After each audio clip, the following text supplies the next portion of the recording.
स्पष्ट समझ लीजिए, ये बहुत चिंतन करके अपने जीवन में फिर आपको बता रहे हैं। भगवत प्राप्ति में सबसे बड़ी बाधा क्या है? हमारा मन का स्वरूप संकल्प विकल्प करके भोगों में फंसाना। मन से हमारी इतनी घनी दोस्ती हो गई है जन्म जन्मांतर से कि मन ने जो चाहा वो मेरी चाह है, यही बंधन है, यही बंधन, इसी को पकड़ना है। मन ने जो चाहा, मन चाहता क्या है? 5 ज्ञानेंद्रियों के द्वारा भोगे जाने वाले समस्त विषय, जितने त्रिभुवन में भोग हैं उन सबको 5 में स्थित कर दिया गया। शब्द, स्पर्श, रूप, रस, गंध, और 5 ज्ञानेंद्रियों के द्वारा इनको जाना जाता है, ज्ञान होता है इनका। और इन भोगों को भोगने के लिए मन संकल्प विकल्प बनाता है। मन को मैं मानकर, मन को अपना मानकर हमारी दुर्गति हो गई, हम बंधन से युक्त हो गए, दुख पर दुख भोगते चले जा रहे हैं। सुख की लालसा से सुख भोग क्रिया परिणाम भयानक दुख, इसका मूल मन को सुधारना केवल इसकी मित्रता को हटा देने से होगा, दूसरा कोई उपाय नहीं है। ये आप अच्छे से समझ लीजिए। मन को यदि सुधारना है तो इससे दोस्ती हटानी पड़ेगी। बहुत कठिन है इससे दोस्ती छोड़ना। ये जो चाहता है वही मेरी चाह है, ऐसा हमें भ्रम हो गया है। ये अशांत तो हम अशांत, ये शांत तो हम शांत, ये भोगों में तो हमें चाहिए भोग, मैं भोगता। बड़ा विचित्र ये बंधन हो गया है। अगर समझ पा रहे हो, मन की दोस्ती, मन में तन्मयता, मन में अपनापन, यही हमारी मन की गुलामी का मुख्य कारण है, यही बंधन है। जब तक हम मन से दोस्ती नहीं हटा देंगे, मन में तदात्मता जो हो गई उसे नहीं हटाएंगे, अपनापन जो हो गया उसको नहीं हटाएंगे, तब तक इस पर शासन नहीं कर पाएंगे। जब तक मन को अधीन नहीं कर पाएंगे तब तक भजन नहीं हो सकता। भजन की बातें हो सकती हैं, फिर भजन की बातों से हम सम्मान चाहते हैं, रुपया चाहते हैं, नाना प्रकार के भोग चाहते हैं, मनोकामनाओं की पूर्ति चाहते हैं। वो इन के इन प्रकार फंसा के ही रखता है, वो मुक्त नहीं होने देता। इसीलिए शास्त्रों में कहा गया है, बंधन और मोक्ष का कारण तुम्हारा मन ही है। विषय चिंतन भोगों में लगा हुआ मन बंधन का कारण है, भगवत चिंतन प्रभु में लगा हुआ मन मोक्ष का कारण है। स्पष्ट वर्णन किया गया है। इसलिए धैर्य पूर्वक अंतर्मुख होकर के इस मन से दोस्ती हटा दीजिए। ये बिना सत्संग के आप इस युक्ति को नहीं जान पाएंगे। आप इंद्रियां नहीं हैं, आप मन नहीं हैं, आप शरीर नहीं हैं, आप प्राण नहीं हैं, आप भगवान के अंश हैं, ये प्रकृति के अंश हैं, आप परमात्मा के अंश हैं। अपने को भूलकर इनकी अधीनता स्वीकार करके हमारी ये दुर्गति हो गई कि हम तुच्छ विषयों के अधीन हो गए। ऐसा लगता है यदि मन हमारा साथ नहीं देगा तो हम तो किसी काम के नहीं रह गए। अगर हम भोग नहीं भोगेंगे तो हमारा जीवन ही क्या रह गया। ये भ्रम बैठ गया है। यद्यपि आप पूर्ण काम हैं, आपको किसी भी वस्तु व्यक्ति स्थान भोग की किंचन मात्र आवश्यकता नहीं है, पर आपका ये मन आपको अधीन करके भोगों में सुख है, यही जीवन है, यही लाभ है, ऐसा भ्रम करा दिया है। उसी भ्रम को दूर कराने के लिए श्री भगवान गुरुदेव के रूप से, शास्त्र रूप से, नाना प्रकार के धर्मार्थ कार्यों के रूप से, इससे मन पवित्र होगा। पवित्र मन निष्काम होता है, अपवित्र मन कामी होता है। जब तक मन पवित्र नहीं होगा तब तक प्रभु से प्रेम या प्रभु का तन्मयता पूर्वक भजन असंभव। निर्मल मन जन सो मोहि पावा। निर्मल मन प्रभु के नाम, प्रभु के धाम, प्रभु की लीला, प्रभु के रूप, इन्हीं से निर्मल होता है। संसार का नाम, संसार का रूप, संसार की जो त्रिगुणात्मका माया के द्वारा खेले जाना वाला खेल है, ये सब मलिन करने वाला है मन को, और हम इसी में लगाए हैं, इसीलिए हमारी दुर्दशा हो रही है। बिल्कुल सच्ची मानिए, ये हमारे इस समय शत्रु पक्ष का काम कर रहे हैं, मन और इंद्रियां। देखो, कई बार का ध्यान दीजिए, पैसा देके ये जानते हैं कि इसमें जो नाटक हो रहा है वो बिल्कुल झूठा है। आप जाते हैं, आप वहां 3 घंटे बैठते हैं, कोई मन को विक्षेप नहीं, कोई मन भागेगा नहीं कहीं, आराम से आपको 3 घंटे साथ देगा।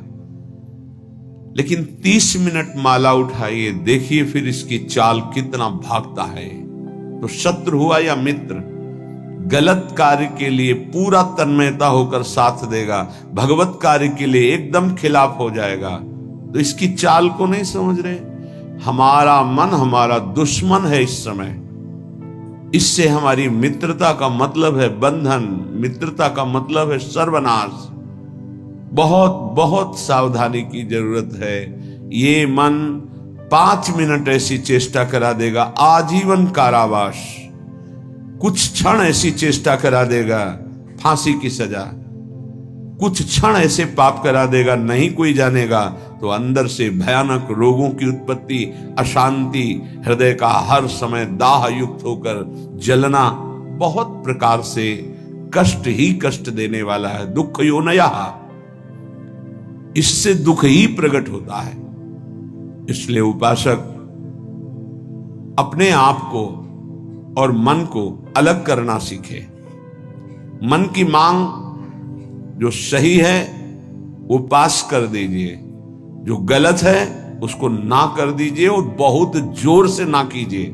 नहीं नहीं नहीं, 1000 बार वो आपके सामने पेश करेगा, बड़ा सुख मिलेगा। नहीं, पर हम अंदर से कहीं ना कहीं टूट चुके हैं, हार चुके हैं। तो हमें लगता है कि यदि हम मन का साथ नहीं देंगे तो हाँ, ये हमको जलाएगा, ये हमको परेशान करेगा, और वो मैं सह नहीं सकता। इसी से हम मुक्त नहीं हो पा रहे, इसी से हम परमानंद में नहीं डूब पा रहे। यही कमजोरी है, इसको अच्छे से समझिएगा। मन से एक बार युद्ध करना पड़ेगा।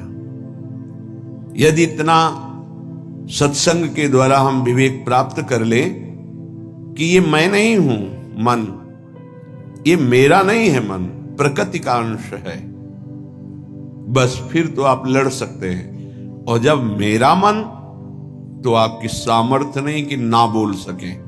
जबान से ना बोलेंगे, कदम वहीं चलेंगे जिधर मन ले जाएगा। ये बड़ा सूक्ष्म विषय, इसको समझ लीजिए। सब का सब पूरा अध्यात्म इसी बात पर टिका हुआ है। अगर मन निर्मल तो भगवत साक्षात्कार, मन निर्मल तो स्वरूप स्थित, मन मलिन तो दुर्गति। सारी साधना का फल मन को शांत कर लेना, निर्मल कर लेना, मन को अपने शासन में ले आना। पर ये तभी होगा जब इससे दोस्ती हटाए। यहां दोस्ती क्या, मन की मांग मतलब मेरी मांग, मेरी मांग मतलब अब पूर्ण ही होना चाहिए, कुछ भी हो। इसी से पापाचरण बनते हैं और मन मलिन हो जाता है, हम और मन के अधीन हो जाते हैं। वो हमें और ऐसी स्थिति ले आता है कि मेरे से कहां भजन साधन, और पूरा जीवन व्यर्थ हो जाता है। श्रीपाद प्रबोधानंद जी महाराज कहते हैं, जागर्ति दुंदभिरवः परमोत्र राधा वृंदावने वनो इति प्रकटः पुराणे तस्या विधेयमसमूर्ध महानुराग मूर्ते तदंगनमपोहे हरिम क्व पश्ये। हे भाई, मेरी बात सुनो और जाग जाओ। ये मोह निद्रा में तुम सो करके अपने जीवन को नष्ट कर रहे हो। क्या सोना है? ये मेरी पत्नी, मेरा पुत्र, मेरा मकान, मेरी संपत्ति और इतना एकत्रित कर लिया है, अब और आगे इतना एकत्रित करूंगा, ये भोग लिया है, आगे ये भोग लूंगा, ऐसा ऐसा। ये स्वप्न चल रहा है। मोह निशा सब सोवनिहारा, देखें स्वप्न अनेक प्रकारा। अब इस स्वप्न में इतना लंबा स्वप्न है कि हम ये जान ही नहीं पा रहे हैं कि हमको यहां से जाना है, कुछ नहीं ले जाना है। हम आए किस लिए हैं, कर क्या रहे हैं, करना क्या है, इसका समाधान ही नहीं हो पाया। बस चलता जा रहा है। दूसरे को दाह संस्कार करके शौकाता है, समझाता है दूसरों को, खुद नहीं समझता कि यही दशा मेरे शरीर की होने वाली है। फिर इसके बाद कोई नवीन शरीर मिलेगा जिसमें हम साधना नहीं कर सकते, जिसमें हम बंधन से मुक्त नहीं हो सकते। इसलिए जागो, प्रभु की प्राप्ति ही जगना है। जहां तुम्हारे हृदय में भाव आया कि मुझे इस जन्म में भगवत साक्षात्कार करना है, जीवन मुक्त होना है, जगना प्रारंभ हो गया। अगर ये चाह नहीं आई तो सो रहा है, चाहे कोई भी हो। 18 पुराण कंठस्थ हो, चारों वेद कंठस्थ हो, लेकिन लक्ष्य भगवत प्राप्ति नहीं है तो सोया हुआ है। जगा हुआ पुरुष वही माना जाता है। मोह का नाश होकर ज्ञान का प्रादुर्भाव हो जाना। होय विवेक मोह भ्रम भागा, तब सब विषय विलास विरागा। जगा हुआ पुरुष जिसके हृदय में बात आ गई है, मुझे स्वरूप स्थित होना है, भगवत प्रेम प्राप्त करना है, भगवान से मिलना है, पक्का इस जन्म में मिलना है भगवान से, ये बात आ गई, वो जगा हुआ पुरुष है। तो ये बात जान लो कि भगवान कहां मिलेंगे। श्रीपाद कहे, ये हम डंके की चोट से कहते हैं कि हमारी लाडली जू परम पावन वृंदावन धाम में अभी इसी क्षण लीला परायण है।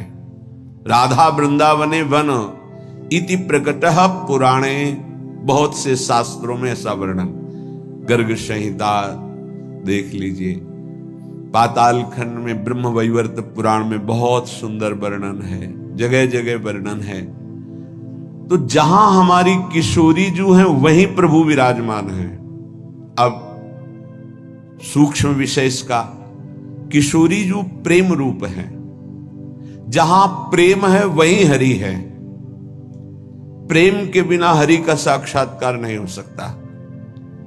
प्रेम का मूर्तिमान स्वरूप हमारी प्रिया जो है, इसीलिए हम कहते हैं राधा राधा राधा, क्योंकि राधा उच्चारण किया तो जिनका नाम राधा है वो देखे, और जिनको प्राण प्रिय है वो देखे। प्राण प्रिय है हरि को, हरि रसना राधा राधा रट, स्वयं हरि जो राधा राधा रटते हैं, और किशोरी जो प्रिया प्रीतम दोनों हमारी तरफ देखेंगे राधा उच्चारण से। तस्या विधेय मसमूर्ध महानुराग, किशोरी जी की कृपा से ही महाअनुराग प्रकट होता है। महाअनुराग में ही हरि का साक्षात्कार होता है, प्रिया प्रीतम का साक्षात्कार होता है। इसलिए अगर हमारे वाक्य को आप समझ पा रहे हो, श्रीपाद कह रहे हैं, तो आप वृंदावन का आश्रय ले लीजिए। अगर अखंड वास नहीं प्राप्त हो पा रहा तो आश्रय ले लीजिए, रजरानी का सेवन कीजिए, धाम आइए, बार बार यहां दर्शन कीजिए, प्रदक्षिणा परिक्रमा कीजिए, बैठकर एकांत में नाम जप कीजिए। बहुत बड़ा प्रभाव धाम में जो भजन करता है तो बहुत कई गुना बढ़ करके उसको लाभ मिलता है। इसलिए यहां बहुत जल्दी भगवत प्राप्ति होती है। मथुरा में 6 महीने में भगवत साक्षात्कार कर लिया ध्रुव जी ने। देखो 6 महीने भी बहुत होते हैं। अगर व्याकुलता बढ़ जाए, तन्मयता हो जाए, तो 6 मिनट में भगवान साक्षात्कार करा दें। वो बहुत कृपालु है। मिलन्ति चिंता मणिकोटि कोट्यः, अब ये बात समझनी है। स्वयं बहिर्दृष्टिमुपैति वा हरिः, तथापि वृंदावन धूलि धूसरम न देहमन्यत्र कदापि आतुमे। एक तरफ हरि है, एक तरफ करोड़ करोड़ प्रकार के सब भोग सामग्री, महान रत्न, रुपया, पैसा, सोना, चांदी, सब वैभव है। अब अगर पूछा जाए मन से कि किधर कदम बढ़ाओगे, तो इधर ही कदम बढ़ेगा, हरि की तरफ नहीं। बातें केवल हरि की होंगी, हरि की तरफ कदम नहीं। बहुत विचित्र माया है, बहुत विचित्र माया। देखो ना, मन समझा रहा है अभी भोग लो, हरि तो आगे मिल ही जाएंगे। आगे कब कब आगे मिल जाएंगे? कितने दिन की आयु है? हमारा मन हमको गलत सलाह देकर हृदय को अपवित्र करता रहता है, हम राजी बने रहते हैं। बड़ा धोखा हो रहा है, हम अपने साथ धोखा कर रहे हैं। पक्का समझो, केवल हरि प्राप्ति के लिए हम यहां आए हैं। अनंत जन्मों से भटक रहे हैं, अनंत जन्मों से, न जाने किस किस लोक में, किस किस योनियों में कितना कितना कष्ट वो सब भोग के आए हैं। माया ने सब विस्मृत कर दिया है। अब लगता है देखा जाएगा जो होगा। अरे देखने लायक नहीं रहोगे। ऐसा कष्टप्रद जीवन होता है कि कोई उपाय नहीं है। अन्य योनियों में कोई उपाय नहीं है। बहुत कष्टप्रद जीवन। देखो ना, जीवों के साथ कैसा बर्ताव कर रहे हैं मनुष्य शरीर धारण करके। पता नहीं उनको कि यही दुर्गति उनकी होनी। जीवित ऐसे जैसे पकोड़े तले जा रहे हैं, ऐसे जीवों को, ऐसे उनके, वो भी जीव हैं, वो हम ही तुम हैं, कर्म के अनुसार वो बन गए। क्या बर्ताव हो रहा है? वैसे भी जंगल में नाना प्रकार के कष्ट अन्य जीवों को प्राप्त होते हैं। अगर कांटा लग गया तो आप निकाल सकते, वो नहीं निकाल सकते। एकमात्र मानव देह है जिससे आप इस माया प्रपंच से मुक्त हो सकते हैं। यहां आना बुरा नहीं है, लेकिन कर्म बंधनों से आना बुरा है। जैसे जेल में दोनों रहते हैं, जेलर भी और कैदी भी। कैदी बन करके रहना ठीक नहीं, जेलर वहीं रहता है, उसको कोई बंधन थोड़ी। ऐसे ही कारक महापुरुष के रूप में जगत में आना बड़ा सुखद है। भगवान का यश गान करते हुए भगवत भाव में स्थित, भगवत स्वरूप में स्थित लाखों बार भेजे प्रभु, कोई परेशानी नहीं। ये जो कर्म बंधन से युक्त होकर आना है, इसे मिटाना है। ये संसार तब तक दुखद है जब तक भोग वासना है। भोग वासना हटी की परमानंद ही है दसों दिशाओं में, क्योंकि वही साक्षात आनंद मूर्ति भगवान ही सब रूपों मत्ता पर तरम नान्यत किंचित अस्ति धनंजय, किंचिन मात्र मेरे सिवा कोई नहीं है। वही परमानंद प्रभु विराजमान है। आपकी कसौटी है मिलत चिंतामणि कोटि कोट्यः स्वयं बहिर्दृष्टि मुपैति वा हरि। एक तरफ हरि है, एक तरफ नाना प्रकार के रत्न भोग सामग्री हैं। तुम्हारा मन उधर आकर्षित होगा, लेकिन तुम्हें उधर नहीं जाना, हरि की तरफ बढ़ाना है कदम। यहां तो बहुत छोटा स्तर गिरा हुआ है हमारी साधना का। अगर हमारे मनोनुकूल भोजन मिल गया तो प्रभु को भूल जाएंगे और उसका स्वाद लेने में हम समय अपना नष्ट कर देंगे। एक रसेंद्री का विषय, ऐसे हर इंद्री का विषय आप देख लीजिए। आपके मनोनुकूल कोई गाना, कोई नाटक, कोई सिनेमा, कोई आप देख लीजिए, प्रभु को भूल जाएंगे आप उस समय, और उस पे आपका मन तन्मय हो जाएगा। कितनी छोटी गिरी हुई स्थिति है।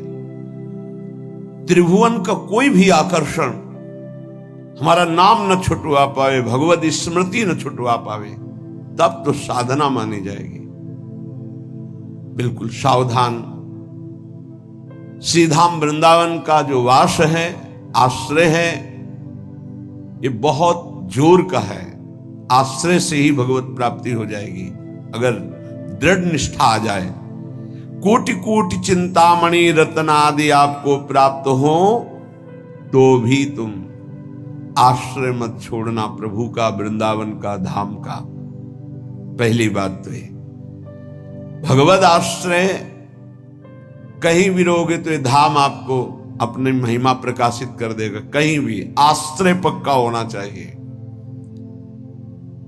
आश्रित हृदय वृंदावन का कैसा होता है कि जहां उसको अपने व्यवहार कार्य से फुर्सत मिली भागा, जैसे कोई अपने घर को भागता है छुट्टी मिलने पर, ऐसे श्रीधाम भाग के आया। उसे कोई कहे अमुक जगह चलो बहुत सुंदर, वहां शोभा है प्रकृति की, वो नहीं जाएगा। नहीं नहीं, हमारा तो जीवन वृंदावन है, प्राण वृंदावन है, सर्वस्व वृंदावन है। वो बस भाग के वृंदावन, ये है वृंदावन का आश्रय। एक दिन का भी समय मिला तो कहीं नहीं, भागा वृंदावन की तरफ। एक बार बिहारी जी की दंडवत, एक बार वृंदावन की परिक्रमा की, फिर चला गया। आश्रय तत्व अगर पुष्ट होगा तो वृंदावन वहीं कृपा कर देगा। एक बात और बड़ी जोर की कह रहे कि जिनको वृंदावन वास मिल गया है उनके लिए खास बात। यदि आपको अखंड वृंदावन वास मिल गया है तो अब बहिर्दृष्टि में उपैति वा हरि, हरि भी वृंदावन की सीमा के बाहर आपको बुला रहे हो तो मत जाना। जैसा श्रीपाद श्लोक में लिख रहे हैं, श्री भट्ट देवाचार्य जी उसे पद में लिख रहे हैं, विपिन राज सीमा के बाहर हरिहू को न निहार, रे मन वृंदा विपिन निहार। यद्यपि मिले कोटि चिंतामणि तऊ न हाथ पसार। बिल्कुल उसी की टीका है, मानो जय श्री भट्ट धूलि धूसरतन ये आशा और तथापि वृंदावन धूलि धूसरम न देह मन्यत्र कदापि आतु में। वृंदावन की रज से सना हुआ हमारा शरीर और अंतिम श्वास यही पूरी हो राधा, वो बात बन गई जो बड़ी बड़ी साधना से नहीं बनती, बड़ी बड़ी साधना से। अंदर की खास बात है, अपने को भूल जाना और प्रभु के चिंतन में तन्मय हो जाना, यह भक्ति का लक्षण है। सब कुछ भूल जाना, अपने स्वरूप में स्थित हो जाना, यह ज्ञान का है। इसके अलावा भगवान की माया का प्रभाव है। बड़ी विडंबना है, भगवान की कृपा से जब कोई साधन बनता है तो हम भगवान की कृपा ना कह करके, भगवान की कृपा ना मान करके हम उसमें अपना अहम आरोपित कर लेते हैं। इसलिए हमारी साधना बाधित हो जाती है और हम विक्षिप्त हो जाते हैं, विक्षेप पड़ जाता है साधना में। किसी के मुख से सुन रहे थे कि मैं केवल प्रवचन नहीं कर रहा हूं, इतना समय हो गया, ये नहीं खाया, ये नहीं पिया, ऐसा, ये त्याग। अरे ये सब देहाभिमान के अंतर्गत है, इसका कोई महत्व नहीं है। मछली जल में रह करके पूरा जीवन व्यतीत करती है केवल जल पी करके, केचुआ केवल मिट्टी खा के रहता है, कितने पंछी केवल फल खा के रहते हैं। क्या भगवत प्राप्ति हो जाती है क्या? ये साधन देह विस्मृत करने के लिए है कि जो कुछ मिला थोड़ा डाल दिया, बस नाम चिंतन, भगवत चिंतन। चिंतन इस बात का कि एक एक दिन हम प्लस जोड़ रहे हैं कि ये नहीं खाया, ये नहीं पिया, ये नहीं त्याग, ये तो प्राकृतिक क्रिया है, इसका कोई महत्व है क्या? देह धर्म से युक्त होकर, देहाभिमान से युक्त होकर ऐसी चेष्टाओं में साधक उन्नति नहीं प्राप्त करता, गर्व करता है और पतन हो जाता है। महाराज ययाति का सुकृत नष्ट नहीं हो रहा था, बड़े समय से उत्तम लोकों में विमानों से घूम रहे थे। देवराज इंद्र ने एक बार उनको बुलाया, महाराज आपने कौन सा सुकृत किया कि आपके दिव्य लोक सुरक्षित हैं, अर्थात आपका पतन नहीं हो रहा, आपके पुण्य नष्ट नहीं हो रहे। तो सभा में जब ऐसा पूछा तो अहम उदित हो गया। महाभारत में भगवान व्यासदेव जी वर्णन करते हैं, उन्होंने कहा ना कोई ऐसा हुआ है, ना है, ना आगे होगा। जैसा मैंने दान किया, तप किया, सुकृत किए, बस ऐसा निकलना था कि सारे सुकृत भस्म हो गए। देवराज इंद्र ने कहा विश्व के समस्त ऋषियों का, महात्माओं का, धर्मात्माओं का आपने अपमान कर दिया, आप भ्रष्ट हो जाए। उसी समय सर के बल नीचे ऐसे मृत्युलोक की तरफ आने लगे। तब उन्होंने आर्त भाव से कहा गलती हो गई हमसे, हमारी अंतिम प्रार्थना, जा तो रहा हूं नीचे के लोक में लेकिन महात्माओं के बीच में गिरूं। तो कुछ महात्मा ऐसे खड़े हुए, महाराज शिवी भी उसमें थे, भगवत चर्चा संभाषण कर रहे थे। देखा कोई तेजों में पतन की स्थिति से आ रहा है गिरता हुआ, तो ये कोई पुण्यात्मा है। रोक दिया अपने भजन बल से। जब ये जाना कि तो महाराज ये आती है, सारे सुकृत अपने दे दिए, तत्काल ऊपर से ऊपर चले गए। भजन का एक बल है, वो बल भगवान की कृपा से जुड़ा होना चाहिए। अगर अहम से जुड़ गया तो पतन होने में देर नहीं लगती। इस बात में साधक बहुत सावधान रहे। प्रायः ये अहम घूम करके ऐसे आ जाता, ऐसे शब्द साफ संतों की अवहेलना हो रही थी उनके मुख से, साफ संतों की। ऐसा कोई कर सकता है जैसा मैं कर रहा हूं? मैं कुछ नहीं। ये खाना पीना, लेना देना, उठना बैठना, ये एक प्राकृतिक चेष्टाएं है। इनसे किसी की महात्मा स्थिति नहीं जानी जाती। महात्मा स्थिति हृदय की होती है, जो समस्त द्वंद्वों पर विजय प्राप्त कर चुका है, जो देहाभिमान रहित हो चुका है, जो तीनों शरीरों के राग का त्यागी, उसे महात्मा कहते हैं। बड़ा सूक्ष्म विषय अध्यात्म, इसीलिए कह रहे अध्यात्म को समझने की जिज्ञासा करने वाला कोई लाखों में एक होता है, और अध्यात्म की जिज्ञासा पूर्ण करने वाला कोई करोड़ों में एक होता है। आप शास्त्रों में पढ़ के देखिए, हजारों जन्मों की पुण्य एकत्रित होते तब मुमुक्षुता जागृत होती, मैं मुक्त होना चाहता हूं। अरे भगवान की कृपा से कोई साधन बन जाए तो दैन्य हो जाओ कि भगवान ने साधना करवा दी। कृपयतु मयि वृंदारण्य राज्ञी मनाग, प्रति बहुल कृपारु स्नेह भाराद्रुदश्रु, फलतु तदनुकंपा कल्पवल्ली, फलम त्वद्भुतो मदिवसतिर्मे तत्प्रियाराम सीमनी। हे लाडली हम पर अतिशय कृपा कर दो, हे वृंदावनेश्वरी हम पर रीझ जाओ,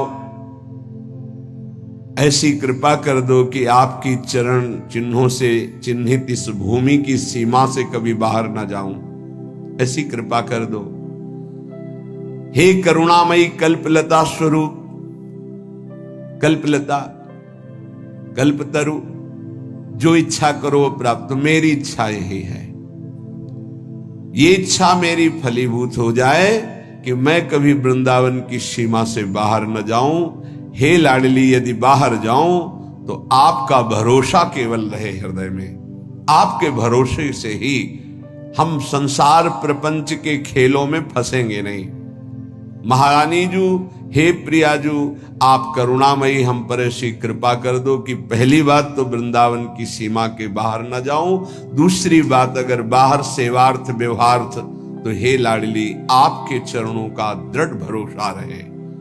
अगर श्री जी के चरणों का दृढ़ भरोसा है तो पतित नहीं हो सकता उपासक। बाहर और भीतर, संसार में और धाम में, दोनों बात समझ लीजिए।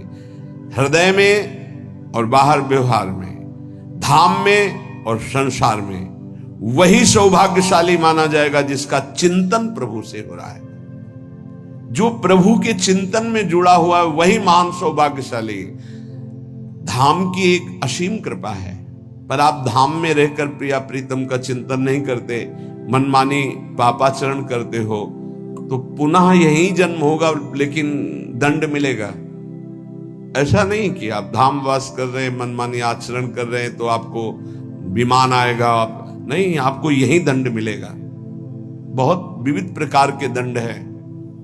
यहां भूत भी बनते हैं, हजारों वर्ष तक भटकना होता है, जब तक कोई सिद्ध महापुरुष नहीं मिल जाएगा तब तक उद्धार नहीं होता। पर रहेंगे धाम में, भूतेश्वर भगवान जो मथुरा में विराजमान, उनके शासन में रहेंगे। यहां भी विविध योनियों की प्राप्ति हो जाएगी, बड़ा कष्ट में जीवन रहेगा। इसलिए मानव देह मिला है, कोई अपराध न बने, निरंतर भगवत चिंतन हो। और अगर ये बात आश्रय लेकर बाहर भी हो रही है तो आपको दिव्य वृंदावन धाम की प्राप्ति होगी।